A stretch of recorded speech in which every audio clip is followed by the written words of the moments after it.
હવે hand over to Priya Naresh.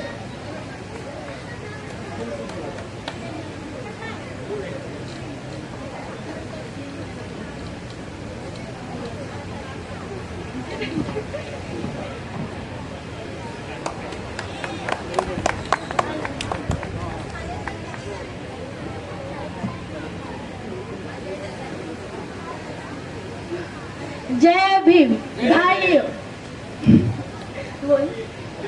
જય ભીમ ભાઈઓ, બહેનો અને બધા વડીલો. આજે હું તમારા સમક્ષ બાબા સાહેબ આંબેડકરનું એક નવું પ્રસંગ લાવી છું. ભાઈઓ, બધી સ્ત્રીઓને ચાર દિવારોમાંથી બહાર નીકાળી પોતાનું સામર્થ્ય સાબિત કરવાની તક પણ ડૉક્ટર બાબા સાહેબ આંબેડકરે જ અપાવેલી છે. બાકી મનુવાદીઓ તો એવું માનતા કે ઢોર, ગવાર, શૂદ્ર, પશુ અને નારી સપતાડન કે અધિકારી, સ્ત્રીઓ, દલિતોને જાનવરો સાથે સરખાવનારી આ મનુવાદીઓની મનુસ્મૃતિ ડૉક્ટર બાબા સાહેબ આંબેડકરે 25 ડિસેમ્બર 1927ના જાહેરમાં સળગાવી. પોતાની પ્રચંડ ઈચ્છા શક્તિ અને હિમાલય જેવા અડગ મનોબળની પ્રતીતિને દુનિયા આખી કરાવીને દીધી. આવા હતા આપણા ડૉક્ટર બાબા સાહેબ આંબેડકર. હવે